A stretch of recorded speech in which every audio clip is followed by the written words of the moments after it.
Hello everyone, welcome back to my channel. I'm just gonna show you for today's episode an upgrade, and not really an upgrade but a tweak that I did to the bike. I haven't posted in a while. It's, we've been having nasty weather, but one of the things I wanted to bring out to you guys is that the bike had developed a misfire and I couldn't put my finger on it. Turns out, actually, I took everything apart and I put the multimeter to every component on the charging system. Everything checked out. The coils checked out at 3 ohms. The plugs checked out at 140, 130 to 140 ohms, depending on the length of the cables. But one of the spark plug boots was damaged, and it was in cylinder number 2. So here's a replacement plug, and I'm going to put a picture up so you can see it. But basically there's a small rod in there, and it's a metal rod, and that helps it to grip to the spark plug. And the plug that I had on before, that little rod was damaged and it didn't work. It was misfiring when the bike got warm. So such a small detail has such a dramatic impact on how the bike runs. And the plugs look a little different, as you can see.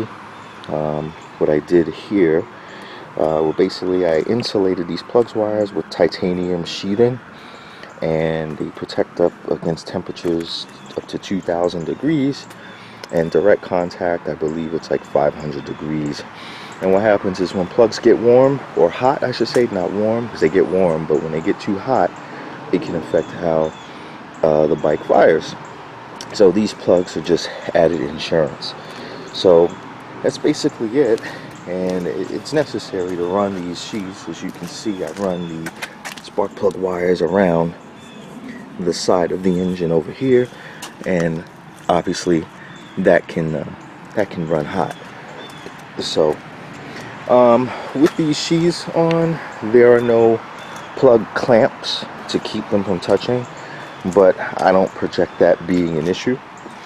We'll see how she runs when we get everything together, but I think that the way we have it set up is the move. So I'm going to go ahead and get this bolted up, and I'm going to show you the picture.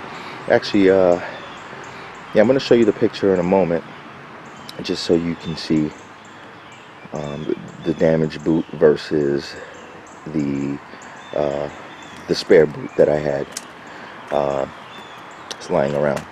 Alright, so go ahead, I'm just going to put that picture up, and I'm going to get back to work and get everything bolted up, and stay tuned.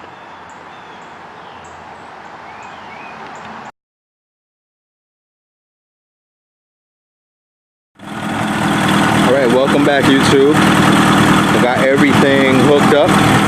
I changed the spark plug boot. There's not a single misfire, not a single one, not a single spit through the carb.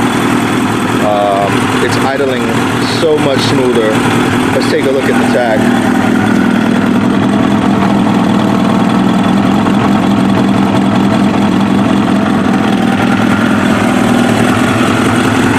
So I'm not going to let it idle too long. I don't want any issues with the plugs. But as you can see, I got the insulation here. And I'm actually going to put a clamp on that to hold it in place.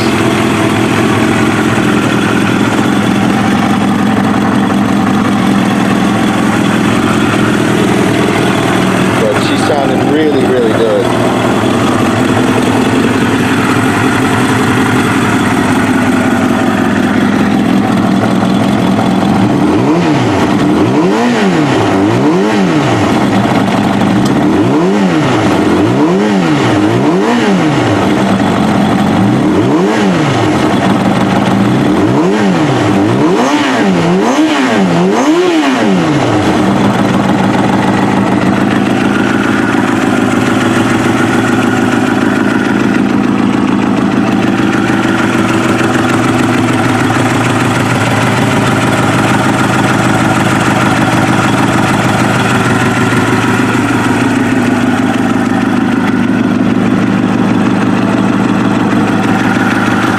Looks like that idle may have to come down just a little bit,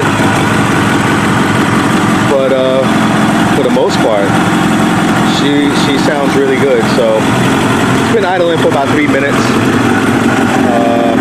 Bike is almost fully warmed up, and I'm pretty happy so far. So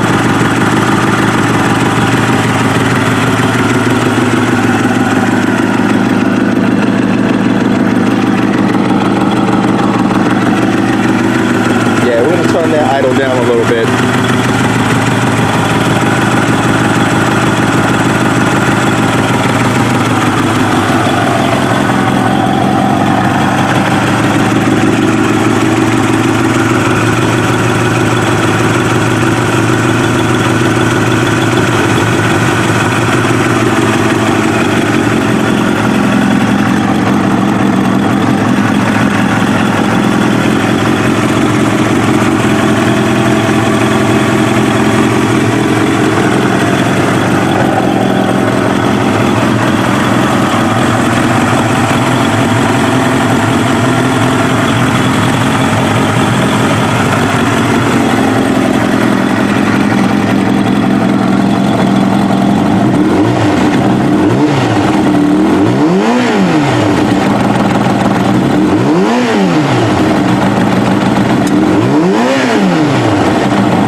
Not bad at all. So bike's running good, bike's idling really good. Just kind of give you guys a quick update what we did. We wrapped some titanium insulation over the plug wires just to protect them from heat, and I'm not using the plug clamps. It's not necessary. And that spark plug boot was defective. I had to swap it out, which you saw in the picture from a little while ago, and that was causing it to run very erratically and to spit quite often.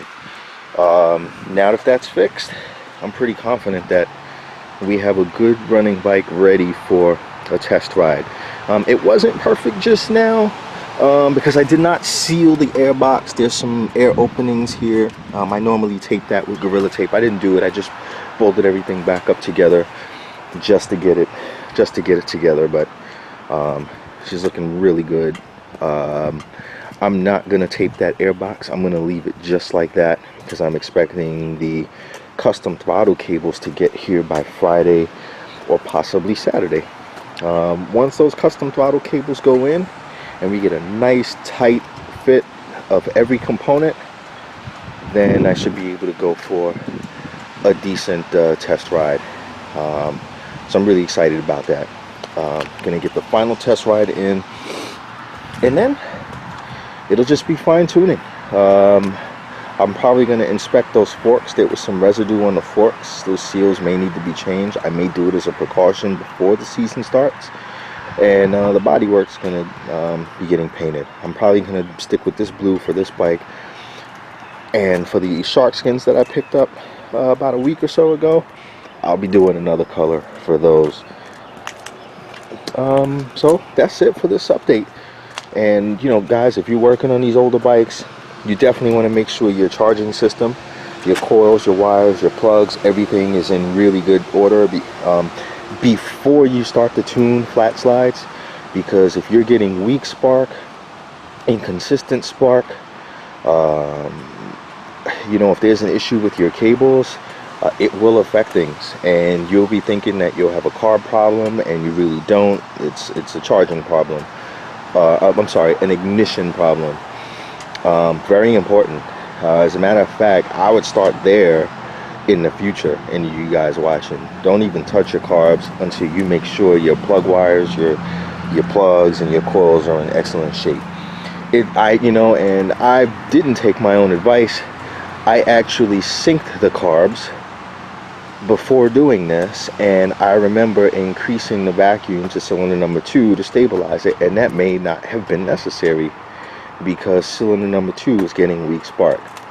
So I may, as a precaution, pull everything off again and check the vacuum levels in each cylinder now that I know that the charging issues have been resolved. and then that should do it. That should do it.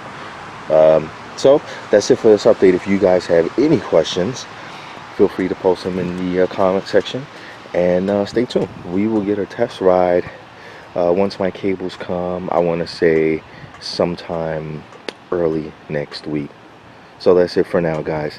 Thanks for watching. See you soon.